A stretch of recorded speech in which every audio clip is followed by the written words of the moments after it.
Saludos amigos en frase corta. El día de hoy tenemos un invitado bastante especial.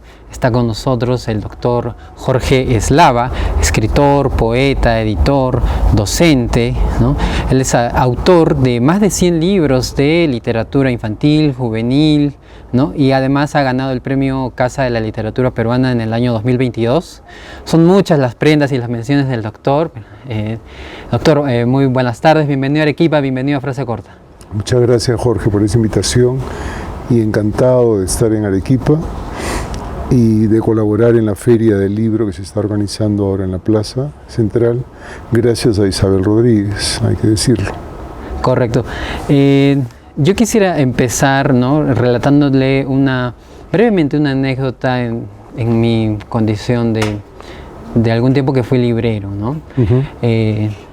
Yo veía que algunos niños, no muchos, pero cuando veían un stand de libros infantiles, ¿no? En este caso, si no me equivoco, creo que era el Fondo de Cultura Económica, niños de 10, 12 años gritaban, ¿no?, muy felices: estos libros son de mi infancia, decían, estos libros son de cuando yo era niño.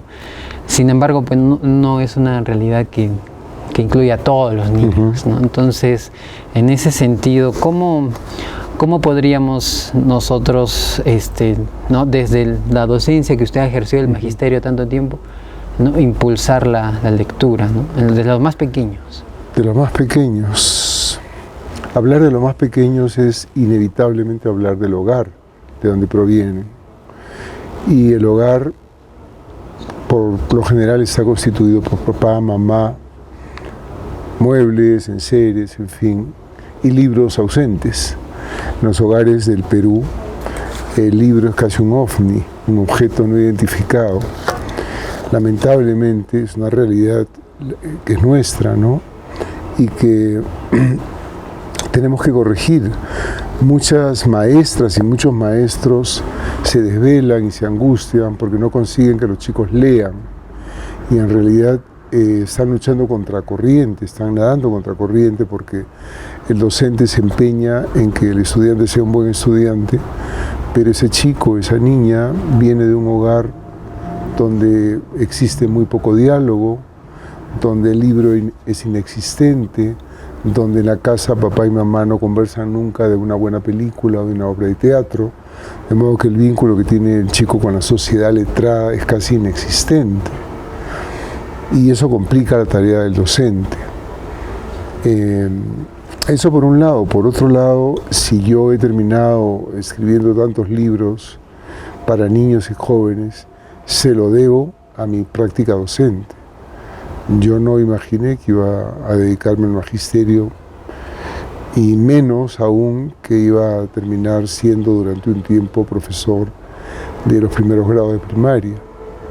Gracias a ese vínculo con los niños es que empiezo a hacer literatura infantil. A mí antes me interesaba como género literario la poesía. Incluso ha ganado el premio Copé, ¿no? En el 82 tengo el premio Copé de poesía, efectivamente, y ya en años anteriores había ganado 2 premios nacionales. Yo pensaba que me iba a dedicar a la poesía de manera exclusiva. Y luego estos accidentes de la vida, algunos bienhechores y otros no tan buenos, hicieron que yo me dedicara a la docencia y que me encantara la docencia. Yo he sido jubilado de la Universidad de Lima el año pasado, he cumplido 70 años y automáticamente he quedado desafiliado de la universidad, lo cual ha sido duro enfrentarlo, pero lo que tengo clarísimo ahora es que no puedo dejar la docencia, ¿no? Estoy desvinculado de la universidad, pero voy a continuar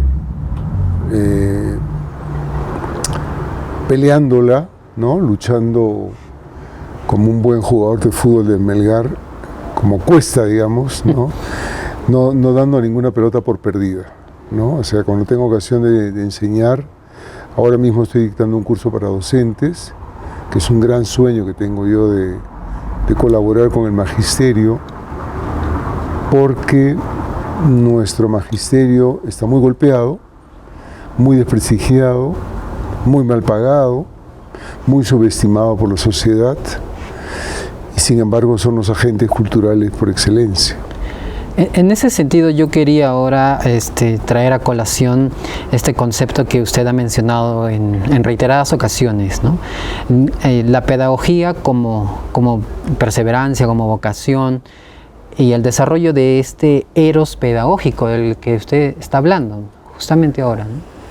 Yo creo que todo trabajo hecho con pasión, con dedicación, con entrega, con sacrificio, supone una gran cuota de amor. No solamente es pasión, sino es un sacrificio de amor, ¿no? Y normalmente hablamos del héroe pedagógico cuando ponemos al servicio de nuestro trabajo un gran cariño en lo que hacemos, porque le da sentido a nuestra vida, pero también un gran cariño en el depositario de esa pasión que es el estudiante, ¿no? Yo creo que no hay que tener ningún temor cuando un profesor o una profesora dice: tengo un gran afecto por mis alumnos, un gran cariño por mis alumnos.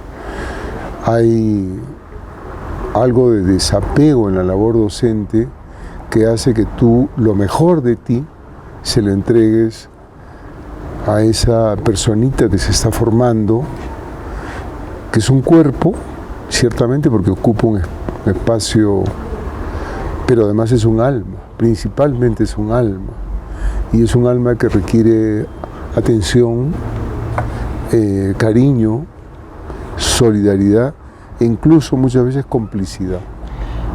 Quisiera ahora, doctor Eslava, traer a colación un libro que se ha publicado hace 10 años, ¿no? Que se llama Un placer ausente, ¿sí? En el que seguramente el párrafo más citado y bueno, posteado y publicado dice lo siguiente, ¿no?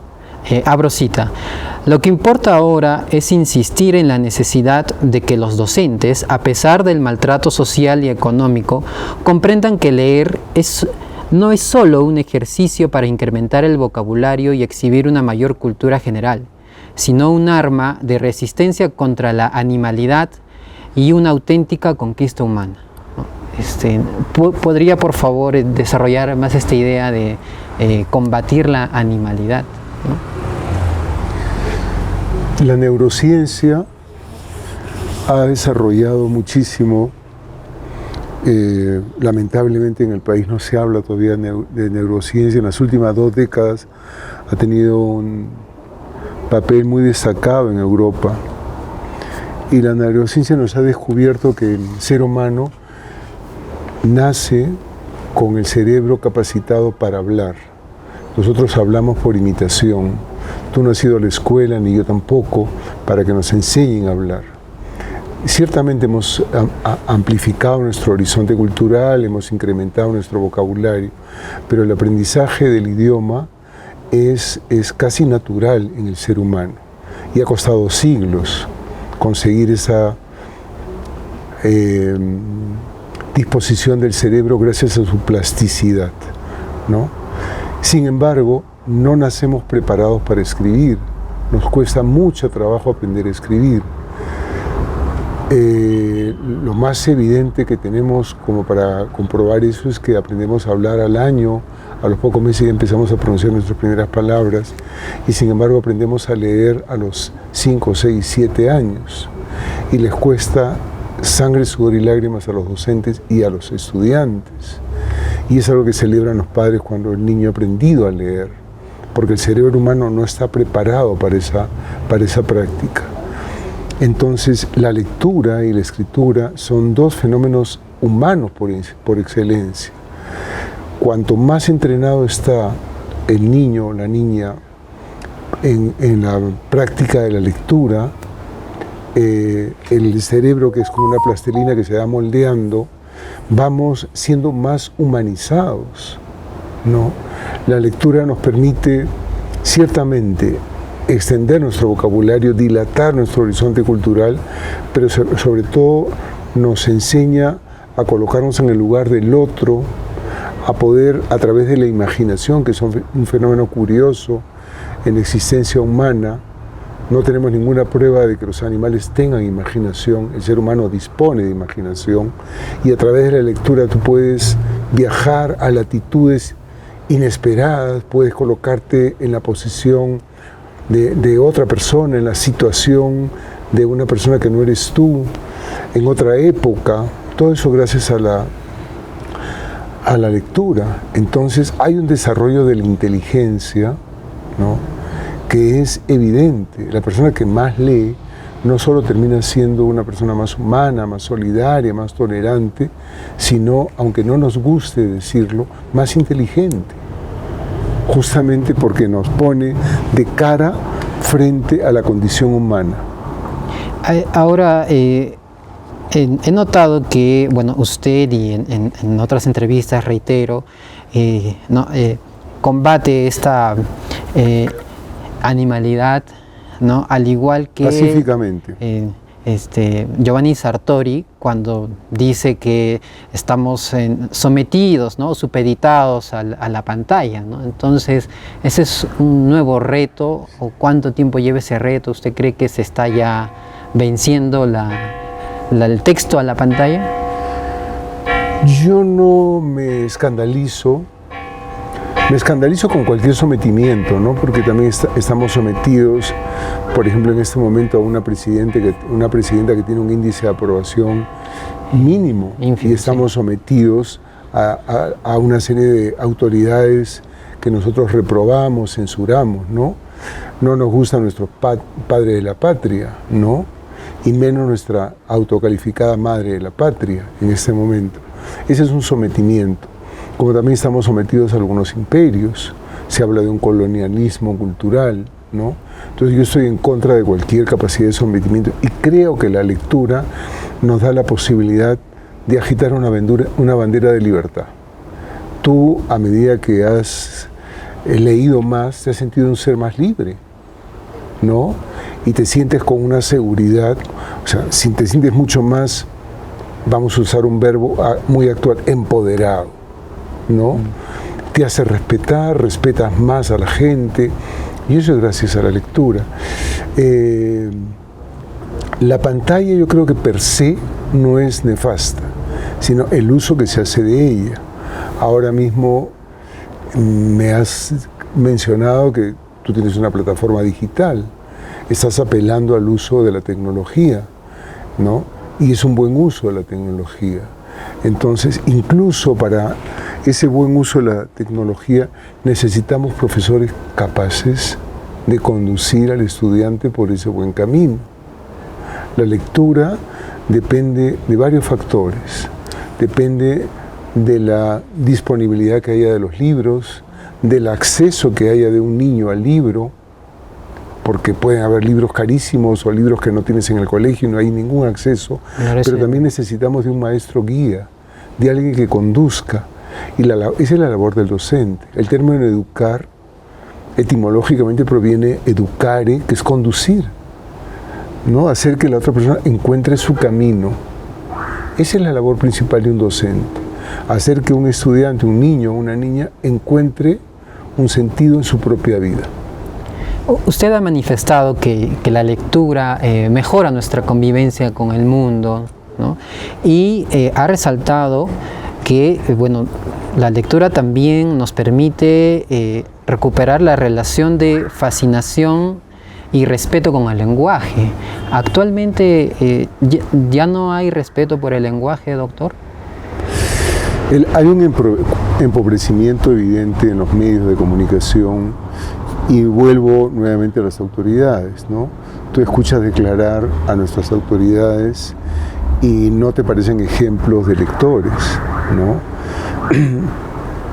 Tampoco alardean de eso, ¿no? Sería el colmo, pero tú puedes reconocer a una persona lectora de una persona no lectora solamente escuchándole hablar, porque el lenguaje nos transparenta, ¿no?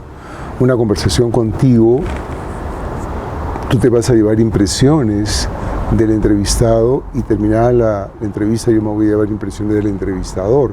Nos estamos leyendo mutuamente. Entonces la lectura no se reduce solamente al contacto de la vista con el texto lingüístico, sino todo lo que nos rodea es texto susceptible de ser leído. Hoy, desde la semiótica, hace décadas, se habla de que todo nuestro entorno no son sino textos, porque están emitiendo permanentemente signos de comunicación y son susceptibles de ser interpretados por todos nosotros, ¿no? Entonces, sí estoy convencido de que la lectura nos permite mirar el mundo de otro modo, ¿no? Probablemente de un modo más complejo, más profundo, más civilizado, ¿no? Las personas lectoras o las sociedades lectoras por lo general tienen un comportamiento menos violento, menos prepotente, menos autoritario. Basta ver algunos ejemplos del cole, ¿no?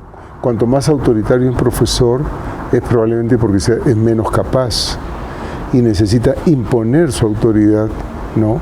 Porque no consigue conquistarla.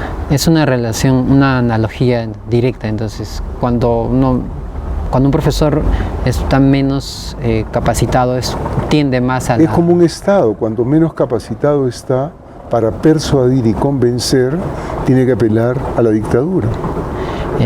Usted habló en la participación anterior del acceso, ¿no? a los libros ilustrados, libros álbumes que se ha venido hablando en los últimos años, y ahora mismo hay una suerte de boom de la literatura infantil, juvenil. Las editoriales apuestan más cada vez por los libros ilustrados. ¿Eso es un síntoma de que hay un interés por la lectura o no necesariamente? No necesariamente. Me cuesta decirlo porque desde que se funda la cultura en Occidente se establecen 3 ejes básicos con características, cada uno de ellos comunes, que nos permiten hablar de 3 géneros, ¿no? La lírica, la épica y la dramaturgia. La lírica, todo lo que tiene que ver con el mundo poético; la épica, lo que tiene que ver con el mundo narrativo, desde las novelas, cuentos, las fábulas, las parábolas, ¿no? Hasta los chismes pueden entrar dentro del género épico; y la dramaturgia, que tiene que ver con el teatro, ¿no? Pero esos géneros han ido como un árbol que van creciendo las ramas y han ido complejizándose, y ya no se habla de compartimentos estancos, ¿no? La poesía puede acercarse muchísimo a la prosa, como la prosa puede acercarse al teatro, y se han incorporado además otros géneros de no ficción, como la crónica periodística o el ensayo. Un ensayo bien escrito puede estar muy próximo de una novela, de modo que los géneros ya no son esos establecimientos rígidos, ¿no? Pero también entra el mundo capitalista, la industria editorial, que necesita vender libros, producir libros. Es verdad, en el Perú se está produciendo mucha literatura infantil, pero yo no me atrevería a decir que toda la literatura infantil y juvenil que se produce en el Perú es de alta calidad. Me parece que responde muchas veces a las expectativas del mercado, o a las exigencias o a las solicitudes de las editoriales, ¿no? No necesariamente porque se produce más, se esté produciendo mejor literatura infantil. Yo he calificado nuestra literatura de una literatura infantil y juvenil timorata, que hay temor o cierto recelo o cierto temor de abordar temas delicados. ¿Cuáles son los temas delicados? Los que tienen que ver con la sociedad nuestra, ¿no? O sea, mejor no hables de ese tema porque ese libro no va a vender o va a ser censurado en determinado colegio. Por ejemplo, no hablar de la anemia. Ahora hay un sector muy grande de la infancia que está sufriendo no solamente anemia, sino obesidad infantil, ¿no? Que responde no a una buena alimentación, sino a una mala alimentación, ¿no? Hay una desnutrición crónica que está afectando directamente a la infancia y afectándola hoy. ¿Con qué secuelas en el futuro?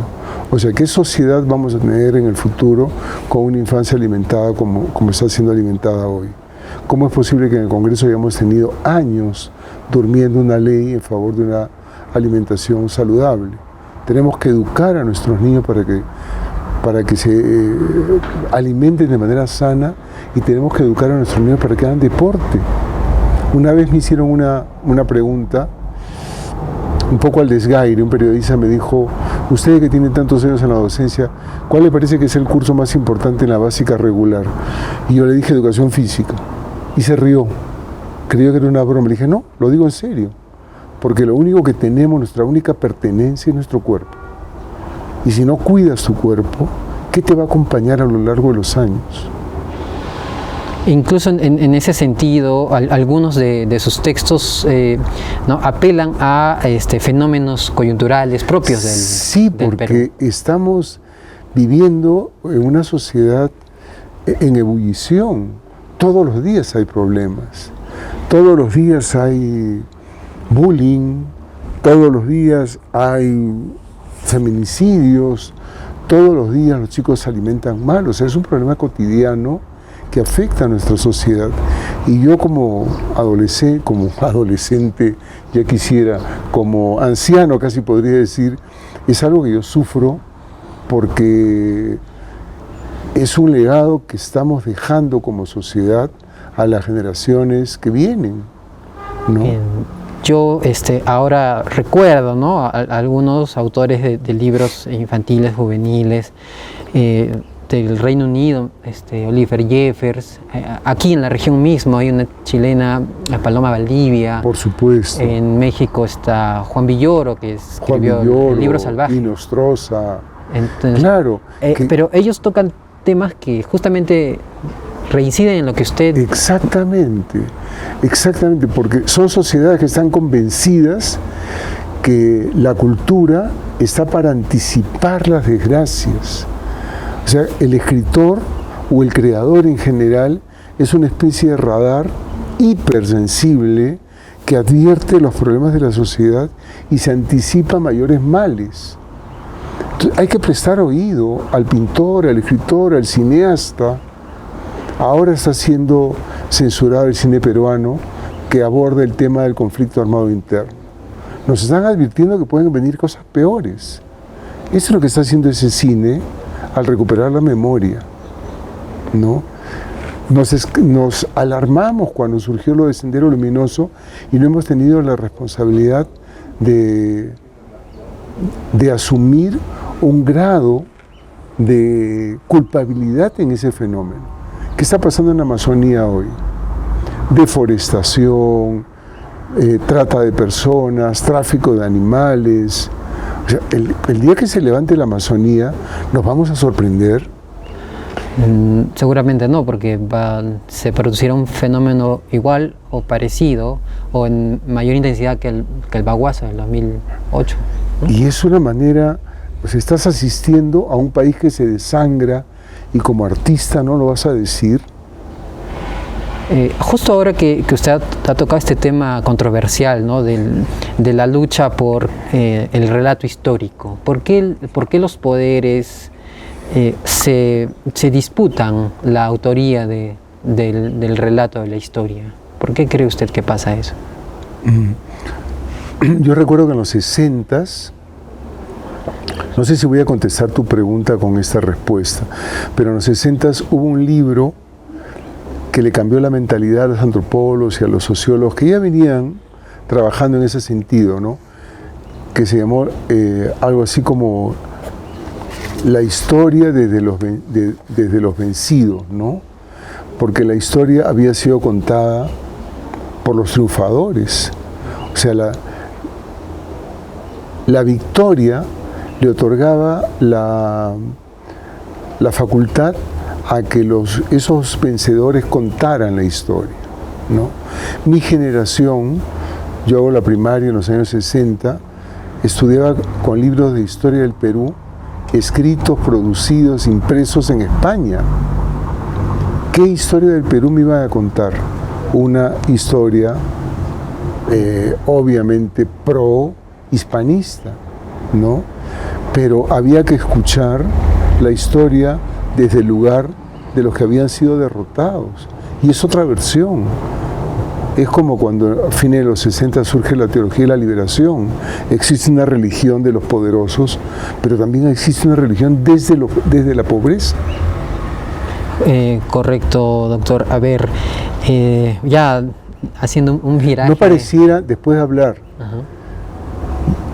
y decir las cosas que digo y con el tono que las digo, yo no parezco un escritor para niños. Y a veces las editoriales me dicen... 2 ejemplares. No, claro, pero políticamente lo tengo más o menos claro y soy bastante incómodo, ¿no? Incluso para las editoriales, a pesar de publicar un montón, soy un poco incómodo para las editoriales porque puede ser que en una visita a un colegio diga algunas cosas que tienen que ver con mi ser adulto, ¿no? Y tengo todo derecho de decirla, pero acá hay una especie de división, ¿no? El escritor para adultos sí puede hablar de política, pero el escritor para niños está privado de hablar de política porque, no sé, es un ganso, es un sujeto que no tiene una ideología. Pero este libro, que es autoría suya, Evangelina y el unicornio, es un libro político. Es un libro político. Porque habla de la consecuencia del fenómeno del niño.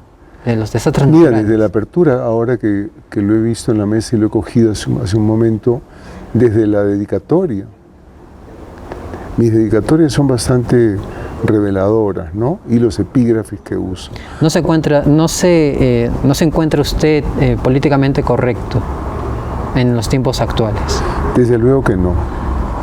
Es que no es el papel que me corresponde. Es saludable encontrar. Como artista, soy esencialmente inconformista y como inconformista necesito transmitir ese fastidio, ese malestar que me produce una sociedad bastante inhumana. Ese fastidio y ese malestar con la autoridad tal vez haya tenido su germen, porque ahora mismo voy a citar, cuando a usted lo entrevistó el escritor Renato Cisneros, usted había mencionado que los jueves se ausentaba a la escuela para ir al cine, para empezar una formación, ¿no? Es una manera muy elegante de decirme ausentado, o sea, me tiraba la pera, me decía la vaca, como decíamos entonces, ¿no? Desde ahí empieza una resistencia contra no sé si contra el poder, pero ya uno puede dar esos vestigios, le dicen algo a alguien, ¿no? Que un estudiante, sus intereses tal vez se forjen por otro lado. Es que hay formas de protestar, ¿no? Tú puedes poner una molotov en la escuela, o puedes hacer explotar el laboratorio, o puedes simplemente y modestamente, como hacía yo, faltar a mis clases de química que no me interesaban un ápice. Entonces, mientras que las clases de química no me interesaban un ápice, el cine me iba fascinando cada vez más. Y gracias a esas ausencias deliberadas como una resistencia pacífica entre un chico que pone una bomba en la escuela o un chico que le pega a su profesor a la salida del colegio y el chico que prefiere simplemente ausentarse e ir al cine, prefiero lo segundo. Entonces iba al cine y gracias a esa práctica continua he terminado siendo un cinéfilo y el cine me ha producido placer y lecciones. Ese placer que le ha proporcionado el cine también se encuentra en la lectura, en estas actividades humanistas. Bueno, tú has mencionado hace un momentito un placer ausente y es un profesor que va al cine, es un profesor que tiene una hija pequeña a la que él, de una manera un poco desbocada, trata de educarla cinematográficamente. Yo trato de que mis alumnos, en la medida de lo posible, construyan una personalidad cultural, que integren el cine, el teatro, la pintura, el fútbol. O sea, que yo mencione ahora a Bernardo Cuesta o te diga Cáceres me gusta más que Pedro Galés, porque sé de fútbol. Y te puedo hablar de ecología y te puedo hablar de género, porque soy un ser que está en el mundo y todo, como dice una frase famosa, todo lo humano me concierne. Y tengo 20, 30, 40 alumnos que dependen 2 horas o 4 horas a la semana o dependían de mí 2 o 4 horas a la semana. O sea, yo tengo un espíritu que transmitir. Ahora, afortunadamente ese espíritu, a pesar de los años, no se ha aquietado, sino que se ha agitado más. Entonces, En base a lo que me está usted manifestando ahora, ¿cómo podría ser ese viraje de interesarse más por lo que le apasiona a los alumnos? Porque ahí va a estar su atención justamente en lo que mencionaba usted en la neurociencia y que al cerebro le cuesta poner atención, pero a lo que a uno verdaderamente le gusta, lo hace con placer, y eso es lo que se debería impulsar. Por supuesto. Bueno, el plan lector pretende eso. El plan lector fue una política de buenas intenciones, pero que evidenciaba un gran desconocimiento de parte de las autoridades, porque si tú vas a aplicar un sistema nuevo o vas a incorporar un elemento nuevo, un componente nuevo a un sistema educativo retrógrado como es el nuestro, sin preparar a los docentes, es entregarle una papa caliente a un docente y mandar un poco a la deriva un plan lector. Lo primero que debió hacerse, y que estamos todavía a tiempo de hacerlo, es capacitar convenientemente al docente, para que el docente sea el primer personaje fascinado, enajenado por la lectura. O sea, tú mañana podrías empezar a trabajar en un colegio, aunque no tengas título de profesor, y vas a conseguir que tus alumnos lean porque tú amas la lectura. Y por tus poros te estilas esa pasión, y los alumnos van a percibir eso, ¿no? Lo mismo que si tuvieras cualquier pasión o el deporte, lo transmites. El profesor es básicamente un transmisor, o digamos, casi una plaga, porque contagias esa pasión, ¿no? Bueno, ahora yo he sido decapitado porque ya soy jubilado, ya no tengo la posibilidad de transmitir esa pasión a mis estudiantes, pero con mis estudiantes íbamos en Mancha al cine, íbamos al teatro, podíamos llenar una sala con 150 estudiantes, y a mí eso me llenaba de un enorme placer, porque sentía que estaba cumpliendo una tarea cívica, ¿no? Que lo único que aspiraba era moverles un poco el piso a los estudiantes para que se vean en la necesidad de reflexionar sobre sus propias vidas. Eso es lo más que te puede dar un educador, que moverle el piso a los estudiantes para decirle, no sigas como borrego a todos. Ponle pausa a tu vida y reflexiona sobre lo que estás haciendo. En virtud de eso es que en un video promocional de la Casa de Literatura Peruana en 2022, uno de los jóvenes lo calificó usted de formador de vocaciones, ¿no? Le calza bien ese término que le han dado, esos elogios que usted ha recibido por la pasión de su trabajo. Bueno, excesivo, pero siempre los elogios son respuestas afectivas y no necesariamente precisas, ¿no? Sobre todo son muestras de cariño, son muestras de solidaridad, ¿no? Y por lo general las muestras de afecto suelen ser bastante generosas, ¿no? Por lo menos las he recibido en los últimos años, sí, demasiadas muestras de cariño de parte de mis estudiantes, jóvenes, niños y adultos, porque he enseñado a muchos profesores. En los 3 niveles, ¿no? Primaria, sí, primaria, secundaria, academias universitarias, universidades, ¿no? Pero prefiero sortear esas frases efusivas porque son como ir buscándome desde ya un epitafio, y yo pretendo todavía vivir unos años más. Claro, nosotros exigimos al doctor Jorge Eslava por mucho tiempo más. Cuénteme, por favor, ¿hace cuánto no venía a Arequipa? Años. Si me presionas un poco, yo te diría que unos 6 años, 6, 7 años que no venía a Arequipa. ¿Y cómo la ha encontrado ahora, esta nueva visita? Bueno, como toda ciudad, sobre todo en los últimos años, ha tenido un crecimiento, ¿no? por momentos un poco desordenado, ¿no? Pero si nos atenemos al centro de la ciudad, está precioso. Cada vez más me parece una ciudad donde confluye lo ancestral y lo europeo, ¿no? Es una ciudad muy europea, ¿no? El centro de la ciudad. Occidental. con una, yo no soy muy afecto a la comida, pero hay una muestra un muestrario, un catálogo gastronómico estupendo, que no lo veo en Lima. Luego encuentro una ciudad todavía querida por sus pobladores, o sea, el arequipeño quiere a la ciudad, es una ciudad hospitalaria, ordenada y silenciosa. Me sorprende mucho el tráfico que hay, pero más me sorprende la paciencia de los conductores que casi no tocan claxon. En Lima, venir de Lima es venir del Averno, porque es una ciudad cada vez más caótica y cada vez más violenta, ¿no? Sí, y eso no lo encuentro en el casco urbano. Ahora, hoy día que he hecho un city tour y he salido un poco, ha crecido un montón, ¿no? Y hay zonas, por ejemplo, me hubiera gustado atravesar el Cuarto Centenario, esa zona. Un barrio tradicional. Claro, como barrio tradicional que es, y también como barrio golpeado sociológicamente que está haciendo ahora, ¿no?